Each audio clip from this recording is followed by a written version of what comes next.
Shut up and sit down.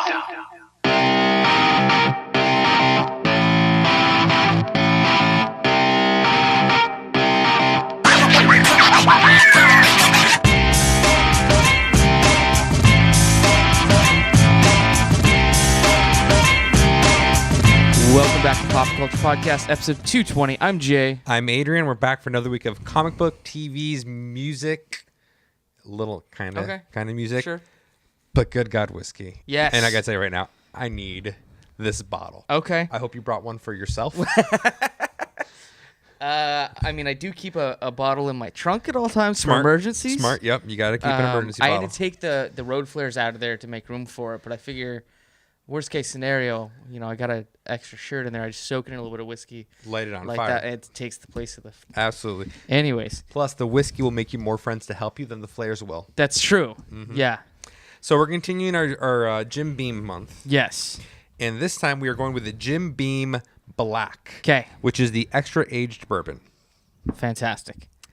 So this is done in charred white oak barrels for extra length. Now, what I said to you, I did not realize that this won the IWSC 2016 Burby Trophy, and that is the International Wine and Spirit Competition, world's highest rated bourbon. Yeah, I would really want to look at what else was on the dock that year, because we talked about it last week. Jim Beam's a middle of the road, nothing special, and I know this is their extra aged one, so it's a little bit better than the standard we had last time, but still retail before any taxes, $19.99. Yeah, right. So I'm like, this can't be.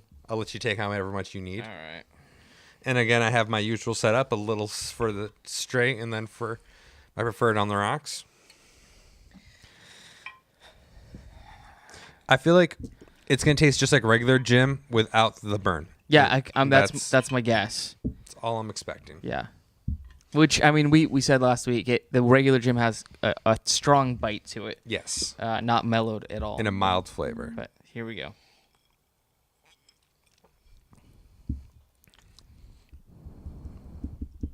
That's not too bad. No. It's definitely a lot less bite to it. You get a lot more of the charred flavor in it. You get because it's been in that barrel extra long. Yeah. Not only do you get that char, it's more caramel. Yeah. A little bit better than I was expecting. So if you want to go with a, I guess, premium, if you want to call it that, aged bourbon at a decent price point, like you said, $19 before. I will say, I think for the price, that may be the best bottle you can get for the price. Probably, yeah. Of this size. Obviously, yes, you could get, of course. You get a small bottle of it. Anyways, we're not going to get into that. So, but no. Okay, so aged extra, a little bit smoother, a little bit more caramel flavor. You like it good on the rocks? Yeah. You want to take a hit off that? No, I'm good. I don't want to spoil my flavor over here. I get you. So that's 2 weeks of Jim. So if you were to go to the store with the intent of buying a whiskey with Jim Beam on the label, would you go with week number 1 or week number 2? Right now I'm at week number 2. Yes. Okay. So in our rankings, the black is slightly above the white label, the original, the correct, traditional, whatever. What are we? Just Jim Beam traditional. Jim Beam traditional. Okay. Cool. Before we get into TV, I want to get into whiskey news. Oh, okay. Because I find this to be remarkable. I always enjoy whiskey news. So I read this news article earlier today. Okay. Woodinville Whiskey Distillery, the craft distillery that was once just a humble local brand, is now a worldwide name. They have been purchased by Moet Hennessy. Oh no. For those of you who are not familiar, Moet Hennessy owns Moet Chandon, Hennessy, Glenmorangie, and Ardbeg. The financial terms were not disclosed. However, they have announced plans to not only make it countrywide, but worldwide availability. I'm disappointed by that, actually. Right? Because, we've talked about it on the show a lot over the last 220 episodes. You have this small local craft distillery or brewery or something like that, and they're great and you enjoy them. Then they get bought out by the corporate. The quality tends to go down. The price tends to go up. They get just too popular for their own good. and then you got to find something else. So let's look at Red Hook. I feel like Red Hook is a very good for instance. Yes. Red Hook got too big for their britches. Yep. Their prices went up. They kept making all these different beers, and I felt like their traditional beers suffered. Yeah. No, here's our new bottle, and here's our new this, Right. here's our new that, Yeah. and blah, blah, blah, blah. And now what has happened? They have been going down steadily. Yep. Although it is, I think, next month. Yeah, early next month when the new Seattle brew pub opens, which I will check out. Because the Woodinville's one is already closed. It's done. However, I just found this out a couple days ago. The brewery is closed. The restaurant's still open. Right. Which is weird. Because I'm like, why? What are Because you doing they're- with the rest of the building? They're paying for it. Yeah. So they're like, well, we might as well make some money as opposed to no money. That's true. So they're just keeping it open until someone else takes it, and then they're closing shop. Hey, you want to start a brewery? Yeah. I know a building. Oh, do you? I bet you we could get it on a real good deal, actually, at this point. Could we get it on a real good deal? Yes. An affordable deal for us? No. What are we going to brew in there? Oh, we could find beer to brew. We could turn one of the vats into a distillery. It's Okay, you we had me at distillery. We know some guys that could potentially invest in this. We do know some guys. I'm going to call my Nikasi guys. All right. Speaking of which, Oh, you you can give me some bad Ninkasi news. I'm giving you good life news here, my friend. A friend of mine says to me, "Hey, you live in Mount Lake Terrace, don't you?" Yes. Yes, I do. Are you okay if I give my friends your phone number? Well, now, usually when that happens, it's like, well, what's she look like? Well, sure. Yeah. Does she play softball? Because if she plays softball, I don't want to meet her. And I was all like, why? She goes, some friends of mine just got approved for a small business loan. They're opening up a draft bottle house in Mount Lake Terrace. Oh. And they would they don't live necessarily in that area. They're kind of new to that area. Sure. So they kind of want to know where you might think would be a good idea for it. Like, they're not going to take your advice, but maybe just like some beers that you like and like some ideas and stuff. Okay. And I'm all like, yes, they may call me. Yeah, absolutely. Mm-hmm. And if they need some people to come and test the facility, I have some free time. And that's where I'm hoping this leads to. All right. Interesting. Okay. So essentially they want to make it primarily a bottle shop that does have some rotating handles. Sure. Yeah. That's fine. I'm good Yep. with that. So, interesting. Okay, cool. Yeah. Because they don't like special brews. I used to like special brews. I agree. I don't anymore. I just don't. So, yeah. Awesome. What have you been watching, buddy? So I literally have only seen episodes of one show since we last recorded. Oh. It's been a busy week. Okay. I say, because I literally have watched one new episode. Okay. So what is yours? So I actually started watching, and I'm almost done with 13 Reasons Why. Oh, okay. Netflix original. Yeah. My wife watched it while I was on travel. She's like, you need to watch this. When I got back, I started it. I've got through 11 out of the 13 episodes. A lot of controversy about the show. A lot of people say it promotes suicide. And having watched it, I don't get that. Okay. There is a suicide that happens. That's the whole basis of the show. But I don't see anywhere where it's glorifying suicide or promoting it or saying it's a good option. But yeah, so do you know what it's... I have no Okay. information. So the whole basis of the show is this girl in high school commits suicide. And before she did it, she recorded 13 tapes. Okay. I guess it's 13 tapes. Or 13 sides of tapes. So, yeah, anyways, however that works out. Telling the whole story of all the events that led up to her eventually deciding to do the suicide.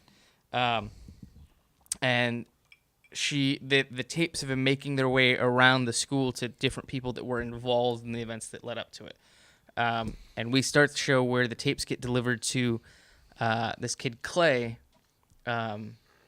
and it's him going through the tapes and learning about all these things and figuring out, eventually why she ended up actually killing herself. Okay. But you find out all these events that happen, all these people that are from the school, and they all know. There's this group of people who have all had their turn with the tapes and listened to them and then passed them on, and they know that he has them now. So the whole thing is they're trying to prevent him from learning some things that happened and getting them in trouble. And it's very interesting. Very well done. They are going to make a second season, and I don't know how, because It may be all new cast, different storyline. right. But so is it going to be, oh, hey, another person committed suicide and also recorded tapes in the very same fashion? No, they wrote letters. Okay, sure.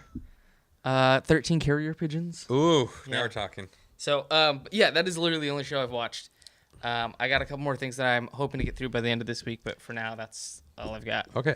I was out of town for the better part of since we last recorded. Sure. So aside from an abnormal amount of ESPN, which is what I watch when I travel. Sure. You put ESPN in the hotel room, and it's just on while we're working, while we're having conversations, Okay. while we're doing this. ESPN is on. This trip was really different than my other trips, where I didn't have a lot of hotel time. Okay. Which I'll tell you about off air, which Sure. is really interesting. So I didn't get to watch a lot. Okay.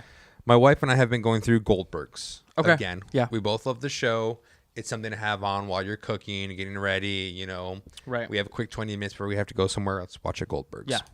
The one new episode I watched, let me repeat that. The one new episode I tried to watch Oh. was Battle of the Network Stars.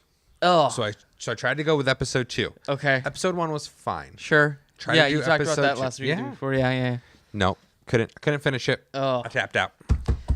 So is it the same stars each episode, No, or is it's all a different new stars. panel? Okay. All new stars. So who was on this one? I couldn't tell you. Fantastic. Like I'm just like, I don't know you. I don't know you. Okay. I don't know you. Oh no. It was 3 of the guys from Pretty Little Liars were on one team with 2 other people. It was Okay. sex symbols versus somebody else. Oh, okay. Sure. And those guys were just so douchey. So it was probably, I'm trying to remember if I can get there. Tyler Blackburn.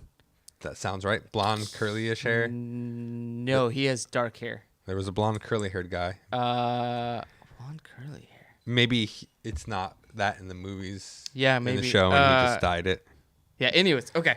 So you're done with that show? Oh No more? yeah, that was rough. So that was a rough in go. 2 weeks, when you tell me you watch episode 3, I don't know, man. Like I still haven't finished 2. well, sure. So I would have to finish 2 before I even try to start 3. Okay. Like so that's just who I am. no, and it's me too. And people don't get that. They're like, well, the show doesn't have any continuity, right? It doesn't Well, matter. no, it doesn't matter. I'm a completionist. Yeah, I'm the same way. Like I Has to can't. happen. Yeah.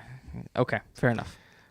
But I did watch movies. I watched one movie. What movie did you watch? I watched Spider-Man: Homecoming. Okay, so did I. Fantastic. Okay, let's talk about Spider-Man: Homecoming. Okay. I have a feeling I know your thoughts on it. Okay, let's hear your thoughts. I thought, okay, if I was just starting out, if I was going to give it a score out of 10, 6.5. Ooh, okay. Didn't impress me, didn't wow me, Okay. didn't make me like, oh, this is the best fucking movie I've seen in a long time. But at the same time, I wasn't like, oh, this is terrible. I wish I hadn't spent the money on this. Middling. So, Frigo Brutal, I sent him a message. Just walked out of Spider-Man. Okay. We went to the Dolby Digital Surround Sound, Oh. amazing, epic sound Sure. experience. Yeah. Totally not worth the money for that. No. It's just Never. not. But that's the only time that Sure. all of us can make. And I saw him, hey, just finished it. And he's like, how many Infinity Gems was it? I'm like, it was 6 to 5 out of 10. So I'm right there with you. Yeah. Same thing. Parts of it were funny. Yeah. Parts of the action were good. Story was fine. There was nothing about it, though, where I was all like, that's new. That's different. Right. That's interesting. There was more things that bothered me that I liked, but none of them were like huge things. A lot Right. of them were small, like, well, that's dumb. Yeah. Like, I don't need you to have Tony Stark's Iron Man suit as Spider-Man. Get rid of all that tech. I don't care. Yeah, I that don't bothered care. me. Well, and so my thing was, the only time we've seen that is in the, what do they call it? The Iron Spider Civil suit? War Iron Spider. Yeah. Yep. None of the other Spider-Man suits have had a built-in AI. So unless you're going to make it look like the Iron Spider suit, I don't need that shit. I don't need the goofy training wheels mode. I don't need the guy that can apparently just hack into Tony Stark's system and like that. That was my biggest problem. Apparently, everybody can just take over Tony Stark's AIs and Tony Stark's stuff. Right. They took over his plane. So this guy, this was my biggest pet peeve. 2 things. One, they were salvage yard guys. Right. Their job was to salvage scrap and sell it. Yeah. Within 2 years, one of the guys was hacking into Tony Stark's stuff. You're a fucking salvage mechanic. Yeah. The other guy was a high school student who was able to hack into Tony. Did you notice when he hacked in, it asked for Stark identification, and he just said his keyboard and it said training mode's off? I'm like, you didn't even. Like okay, they go to a science and technology high school. I don't give a fuck. Tony Stark is, like, that's Right. Tony Stark 18 levels above that. Correct. And yeah, at the beginning, they showed the one salvage yard guy kind of tinkering with something. But now all of a sudden, he's making, like, anti-grav weapons and, like, portals that, let you walk through. No, that's bullshit. Sure. So I'm right there with you. Obviously, for these movies, you have to suspend belief. Right. It also pissed me off that they recycled the storyline from, I think it was Spider-Man 2, where Norman Osborn realizes that Peter Parker's Spider-Man. Right. And it's that same super awkward, like, oh, he knows. Does he know? Like, he knows, yeah. But his daughter's here, and right. But in that case, it was his son is here. Yeah, and I'm like, I've seen that. I don't need that again. But that was my whole feeling with that movie was I've seen all this before. Right. I don't need to see it again. No. How do you feel about the awkward girl being MJ? So I thought it's weird because it's not Mary Jane. Right. Her name is Michelle. Yeah. And she goes by MJ. Right. Completely unnecessary. Yeah. You could either called her Michelle or you could have called her MJ or Mary Jane. Right. Because you never said her name before. So it would have had the same effect. Right. Why Michelle? Yeah. I don't understand. It's yeah, absolutely. It's a throwaway. Hopefully it's not in Homecoming 2. Oh, it's absolutely going to be. Prom or whatever the hell they're going to call it. Tolo. And that's what I'm wondering. This was Homecoming because it was all at the Homecoming dance. Is the next one Spider-Man Prom? Yeah, it's Spider-Man Tolo. Spider-Man. Yeah. So it's so weird when I hear Tolo stuff. Oh, I know. Because where I come from, it's Sadie Hawkins. Yeah. Yeah. Yeah. Which always begs the question, who is Sadie Hawkins? I don't know. Yeah. Yeah. But I bet Reliant K could tell you. It's a callback right there. Okay. So overall, I'm right there with you. Yeah. It was Whatever. better than some of the other Spider-Man movies. I mean, it's definitely better than emo Spider-Man. I'll give it that. Fine. I didn't even bother watching Amazing Spider-Man 2 because I hated Amazing Spider-Man 1 so much. I did not like Andrew Garfield as Spider-Man. Okay. Rumors, a lot of people are saying, including what, as I get all my news from What Culture. He may be in the auditioning running for Nightwing. Oh, shut your mouth. No. Because they've confirmed the movie. Yeah. The movie or the TV show? The movie. Oh. I read it as they confirmed the Titans TV show. They did. They also confirmed a Nightwing movie geez. in the Justice League universe. Okay. Fantastic. What do you think of Donald Glover's role in this? Do you know who he was? He's going to be the Prowler. Okay. So the hard part about this Spider-Man movie was they took characters from the Ultimate Universe and characters from the traditional universe and again melded them together. Sure. So we had Peter Parker, but his best friend was Miles' best friend. Oh, I didn't realize that. Yeah. Because I didn't read the Ultimate. That's Miles' best friend. Okay. The one, and I'm fine with that. I don't care. You can have your own continuity inside here. Yeah. We had the Shocker, who's a shitty Shocker. Yeah. Whatever. We had both Shockers. We had the Scorpion. We had the Scorpion. Yeah. The one, because we know the next movie is Sinister Six. Right. The one thing about this one that really, the one casting choice I thought was just done horribly was Flash Thompson. Oh, yeah. Flash was Peter's bully. He's a big guy because that comes up later in he becomes military. He becomes Venom. He's this big, bulky. Yeah. And this was a dude who was, not only was he as nerdy as Parker being on the debate club and everything else, he was douchey and obviously wasn't well liked by the other students. So horrible job with Flash. Yeah. Anyways, going back to Donald Glover, I read that his character, the name they gave him is actually, and this may be the same, I don't know. It's Miles Morales' uncle. Yeah, that's the Prowler. Okay, so I didn't know that he was the Prowler. Okay, in the Ultimate Universe, he's the Prowler. Got it. In the traditional one, he's not. Because Glover really wanted to be Spider-Man. He's been campaigning for that for a while. So, okay. I did watch two. That's not true. 3 other movies. Okay. the equivalent of 3 movies, but it was 4 titles because I only watched half of some. Okay. So, let's start with Southpaw, starring Jake Gyllenhaal. Oh, great movie. Oh, so you've seen it? Oh yeah, I saw. I've talked about it on the podcast back. Oh, that's right. Yeah. I apologize. Yeah. Great movie. Yeah. Hard to watch at parts, though. The only issue I had with the movie, and we talked about this when I brought it up, was we compared it to Empire at the time. There's a weird timing to it. Oh, very much so. It's real slow, and then it just jumps. And you're like, what the hell just happened? Because they were talking about, well, the fight's in 6 weeks. Here's your legal trouble you're in. Here's this stuff. Next thing we're at the fight. Yeah. Hey, guys, you miss like a lot of time and a lot of storyline you set up and then just ignored. Right. Yeah. Which I have to assume was filmed and then just cut. Well, as it stood, it was a longer movie. Right. But I thought it was done really well. Yeah. Kurt Sutter wrote it. Yeah. So, yeah, I liked Southpaw. I was super pleased with it. The other Jake Gyllenhaal movie I didn't get a chance to finish, was Demolition. I don't know that one. So, he's a Wall Street broker. His wife just died. And he's always been just stone cold. He was kind of heartless. He always talked about how he's not even sure he loved his wife. Oh, jeez. He just married her out of convenience. Sure. As he's going through, she just died. He's very clearly having a mental breakdown. Okay. He's like, the light fixture is like blinking, so he needs a new light bulb. Instead, he takes apart the entire thing to see how it works. And he's taking apart like his TV, and the whole movie starts with her dying and him writing a letter. He goes to the hospital where she's, dying at, and he orders some candy off the vending machine, and it gets stuck. So he writes them this letter about, hey, you owe me 75 cents. I was in the hospital because my wife died. I guess that's not really part of this. I just want you to have the full story. And he tells it like this whole... Jeez. And he keeps sending these letters to the vending machine company. Okay. Like updating them on what's going on about his refund also, but then about what's going on. Like, it's very clearly he's just having this mental breakdown. Okay. The girl from the vending machine company starts feeling bad for him. So she starts calling him personally, and she becomes the love interest. Oh, okay.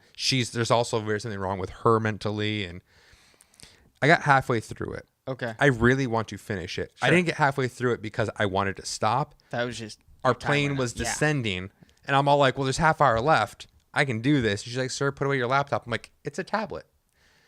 It's a large tablet, no devices. Oh, I'm all like, jeez. I'm not going to argue with you because I'm not going to be that dick. Right. You know what I mean? Yeah. Fine. You're lucky my earbuds were hurting me anyways. So we're actually really looking forward to finishing. Okay. I'll finish that tomorrow morning. Yeah. I did watch in its entirety Bad Moms. Okay, so this is on my list. I haven't watched it yet. Okay. The wife watched it while I was in France, so I don't have to wait for her. What did you think of it? Yeah. Like, I thought it was going to be horrible, and it was just fine. Right, and that's kind of what I'm expecting going into it. I don't understand how they're making a sequel. Oh, I didn't know they were making a sequel. Bad Moms Christmas. Oh, jeez. Yeah. The problem I have with this is a problem I have with a lot of things, right? So Kristen Bell's character, her husband is this demanding, overbearing, horrible person because he expects her to stay home and take care of the 4 kids because that's her job while he goes out and makes money. Right. Okay. It's terrible. I don't... Yeah, right? Yeah. So then all the girlfriends like, you need to stand up for him and you need to tell him because she was out to lunch with all her girlfriends. He happened to bump into her. He goes, hey, what are you doing? I'm having lunch with my girlfriends. Well, who's watching the kids? Oh, I hired a babysitter. He goes, but that's your job to watch the kids. While I'm at work, that's your work. Which, okay, maybe an asshole response. Also, maybe not an asshole response. It really depends. But it was something that they decided to obviously engulf in. Right. All the girls, oh, you need to... And at the end of the movie, she's just like... now telling him off, and she's wearing the pants. You see him fumbling around with the car seat and this and that. And you're like, yeah, but isn't he working like 80 hours a week because you are filthy rich?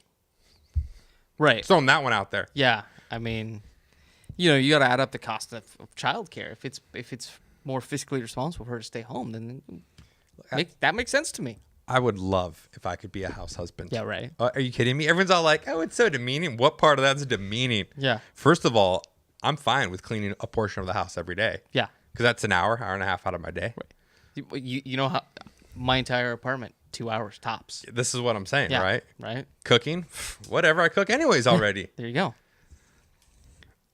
Man, I'd get so swell. I'd just be at the gym all day. Anyways, Bad Mom's fine. Whatever. All right, cool. The other movie I started, didn't get to finish because I didn't want to finish. Oh. Was Nerve, starring Emma Roberts and not James Franco, Dave Franco. Okay. Both people whom I really like. No, they're great. Yeah. So I'm like, okay. So the movie is a stunning thriller based on this digital game you get called Nerve. Okay. And essentially it's not truth or dare, but just dare. Okay. And you can either be a watcher or a player. Okay. And what happens is the watchers dare the players to do things. Sure. If you accept and you do it, you get money. Oh, okay. If you deny it, any money you've made, you lose. You have to start all over again. Okay. And as you get more watchers, the dares increase, the more money you get. Sure. So it started off with her going to a bar and randomly kissing a guy. Simple enough. And then it just escalates from there. Go to this place and try on this $5,000 dress. Okay, now leave with the dress. And now now things start to escalate. But you find out it was clearly orchestrated for those two to end up together, because she kissed him at the bar because of the book he was reading. And he's like, well, my dare said go to the bar and read this the book. Yeah, okay. And it starts to get together. I'm all like, okay, when's the stunning, scary, shocking thriller part happening? Because I'm like 45 minutes in and I'm just bored. Right, yeah. So eventually I just tapped out. Okay. Could not finish it. Before we move out of movies, you mentioned sequels. I did. So I was at SpiderMan last night. And the previews obviously came on beforehand. Did you see the preview for Daddy's Home 2? Yes, with Mel Gibson and John Lithgow. I feel like that's going to be a horrible movie. Did you watch Daddy's Home 1? I did, and I actually enjoyed it. Oh, really? But I think number 2 is going to be terrible. Yeah. Because it's going to be the same recycled jokes. Oh, yeah. And, obviously you can see that Mel Gibson and John Lithgow are just even further exaggerated of the same Of Mark characters that we Wahlberg, just yep. saw. So it's going to make a ton of money, but I don't think it's going to be good. No, it's not going to be good. Also, I don't buy Mel Gibson as a badass. No, not at all. No. I mean, unless he starts throwing out like anti-Semitic slurs. That still doesn't make you a badass. It just makes you an ass. Well, that's true. Okay. Yeah, not looking forward to that one at all. What if he comes out in like his Mad Max? Now you're a badass. Like that he pulls into the driveway in that like. He's got somebody driving him with blood coming out. He jumps out as Mad Max. Dad. Okay, you know what? I'm in now. Sure. But no. Okay. Music. You said you might have some music news. Maybe.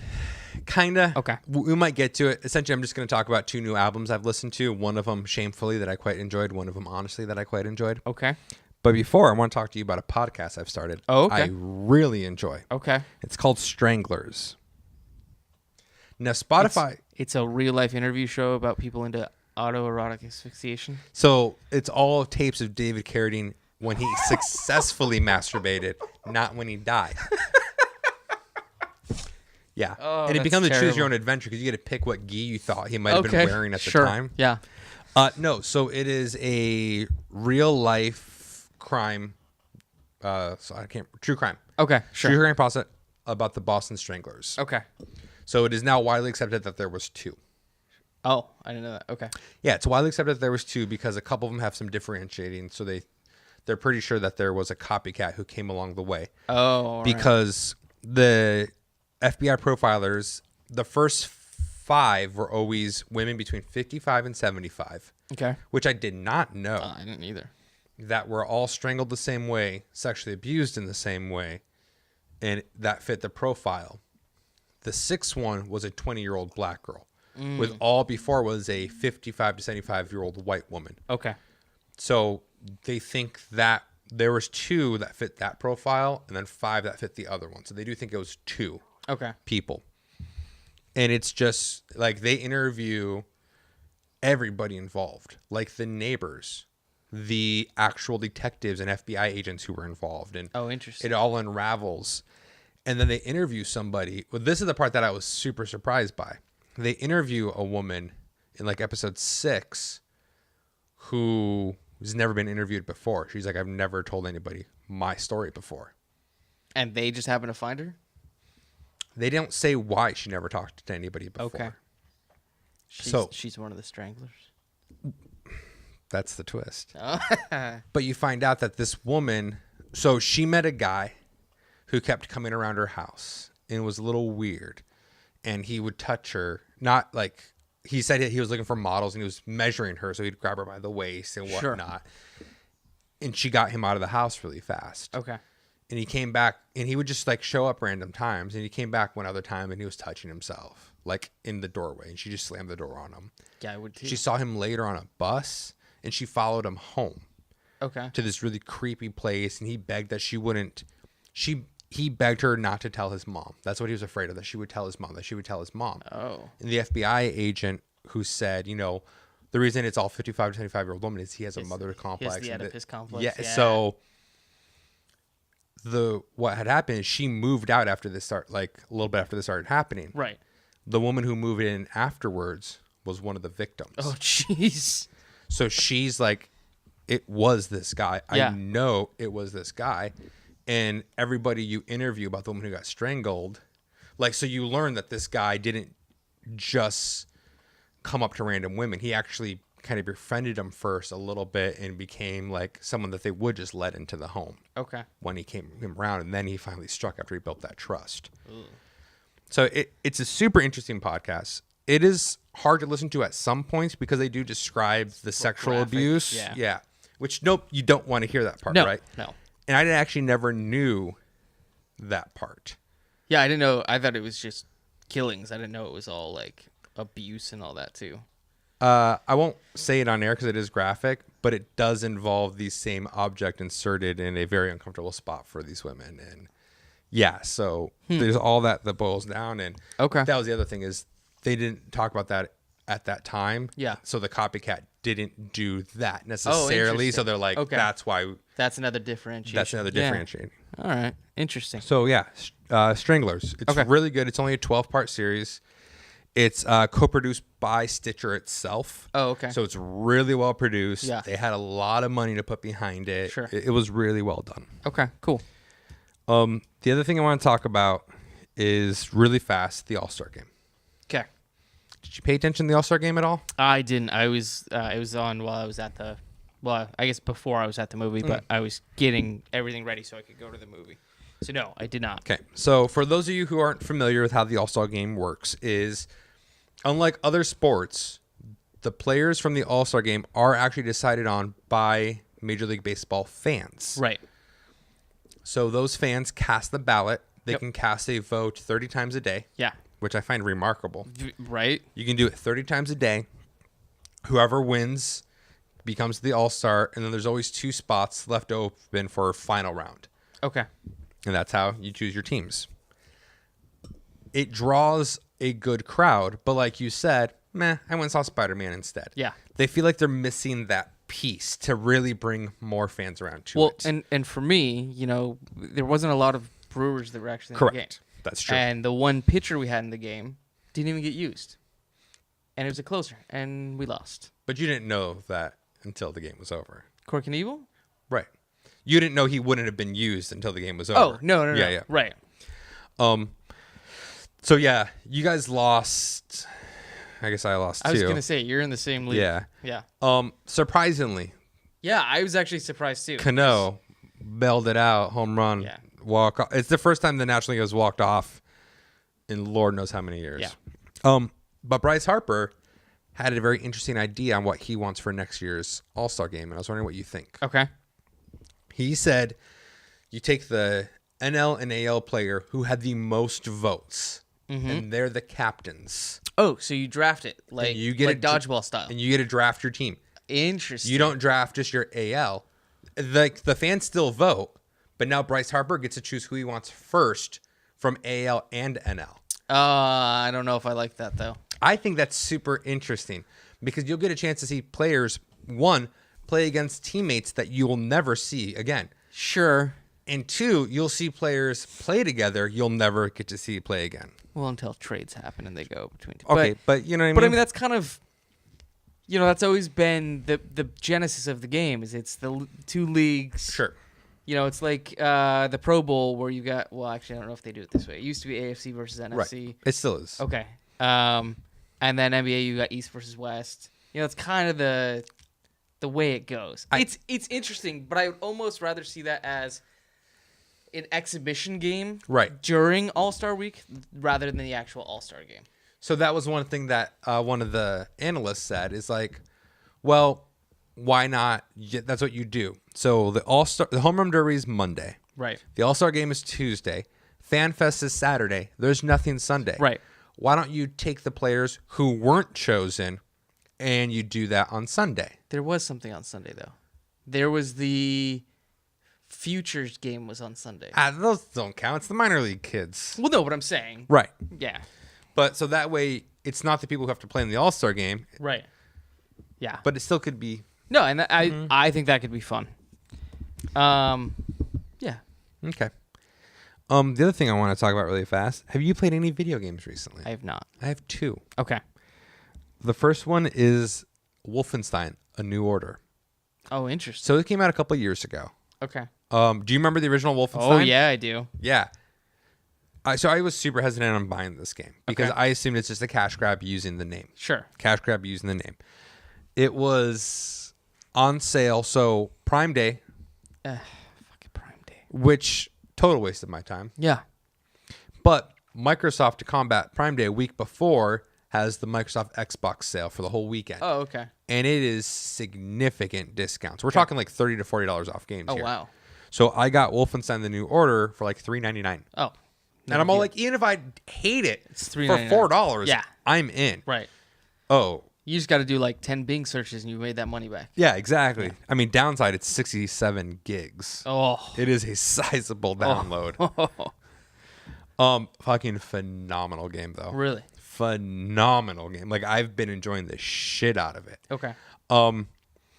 And semi-fortunately, Jess does not want to be around for this game. So I don't have to wait for her. I can just play. It is graphic and it is gory. Really? So it does take place back in the Nazi era. Sure. Right? So the game starts with Captain Blitzkow as your character. Okay. 1941, you're invading. You're trying to get into Germany. You end up in Poland. You're fighting. Something happens to you. You get knocked in the head. Okay. You get unconscious. Okay. All your teammates get captured.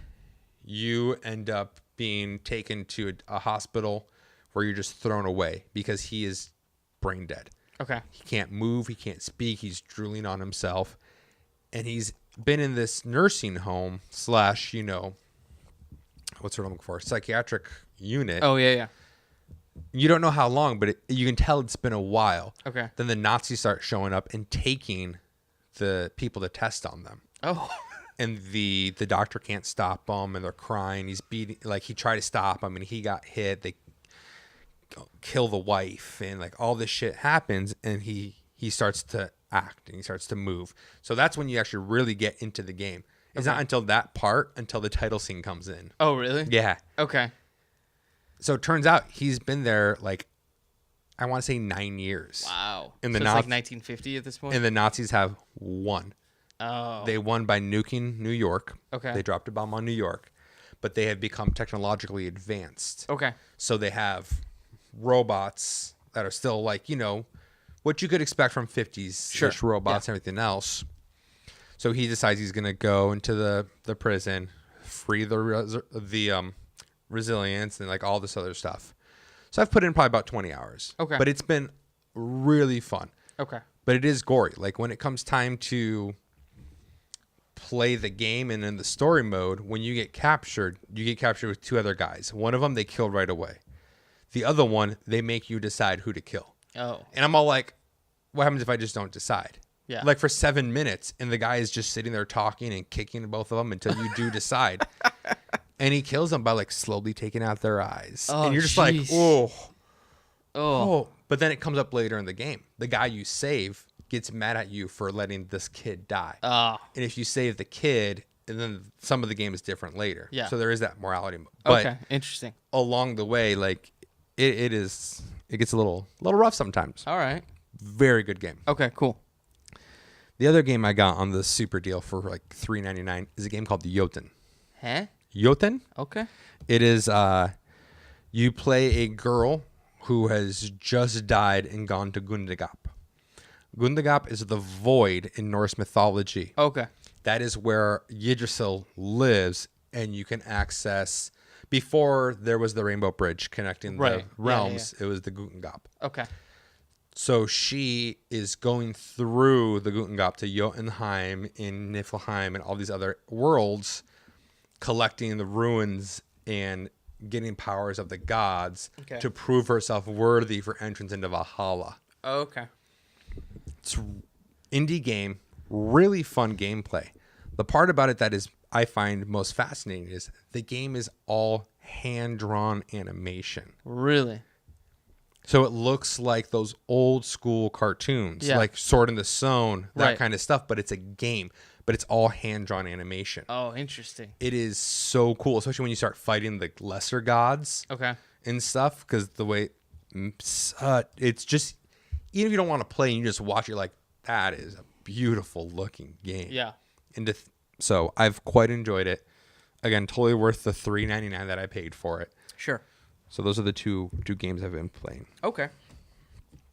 You want to talk about some comic books? Yeah, I suppose we could do that. Did you hear they announced the new DC Earth 1 title? I did. I don't know who the fuck these people are that are creating it either. I've never heard of them. No, I've never heard of either of those people. So even before I read the synopsis of it, I was already worried. Yeah. The synopsis didn't make you feel better? You're funny. Some more whiskey. I was going to say this might make you feel better. For those of you who don't know what we're talking about, they announced today the next book in the DC Earth 1 graphic novel series, which is out of canon, so they can do whatever the hell they want. Right. Will be Green Lantern. It is going to be a retelling, a reimagining, if you will, of the origin story of Hal Jordan. Now, let's not forget, the last one was Wonder Woman, where the Themysciran, what do you call a group of Themysciran women? Themyscirians? Sure, whatever. Amazonian warriors had planes and hovercrafts and shit in ancient Greece. Yeah. Anyways, tell them about what's so cool about the upcoming Green Lantern one. Yep, that's it. That's all that's cool about it. Nothing. Come on. You got to say the best part. Well, I will tell you what I remember of the synopsis. You tell me if I covered the best part. So the traditional Hal Jordan Green Lantern story from the Silver Age is that he was a test pilot for Ferris Air. Correct. And Abin Sur, who was a Green Lantern who was dying, crash-landed on Earth. Yes. And gave his ring when he passed away, picked Hal Jordan to be the next Green Lantern. As the ring does work. Right. Which... hit or miss in current continuity. Yeah. Anyways, so the updated, modernized story is that Hal Jordan works for Ferris Galactic, which is a asteroid mining company or some shit like that, and he is an asteroid miner. That's his job. He flies out and he harvests minerals from asteroids, which is bullshit. I'm done at that point. Apparently, he finds a ring on an asteroid because it was just laying there dormant. Why wouldn't it be? As they do. The most powerful weapon in the galaxy, just hanging out. Yeah, no big deal. Just hanging out. So he finds it, he puts it on and becomes Green Lantern, and then he goes off and becomes his quest as a Green Lantern to restore peace to the universe. All the words you are saying are those are accurate. Those are accurate. That's words. the actual description. Yeah. So I'm pissed because I know I'm going to read the book. Oh, you're going to read it. Here's the problem. I have every one of the Earth 2 books. The Earth 1 books. I have every one of them. I'm sorry about that. The Superman ones are good. Teen Titans were okay. I didn't read the Teen Titans. The Batman is bad. The Batman's real bad. The Wonder Woman's real bad. The Superman was actually... I don't know if I read the Wonder Woman. I think I flipped through it. I don't think I ever actually read it. That's Grant Morrison wrote it. Yeah. That story. The Superman ones were the ones that relaunched the whole series. And the Superman one was great. J. Michael Straczynski. Yeah. You know, it was fantastic. Yeah. Okay. So I will probably end up reading this at a Barnes & Noble and not actually buying it. And you can just borrow my copy. That works too. So, What's on the poll there? So I got 9 books this week. Okay. I got Batgirl and the Birds of Prey number 12, featuring team up with Catwoman. Oh.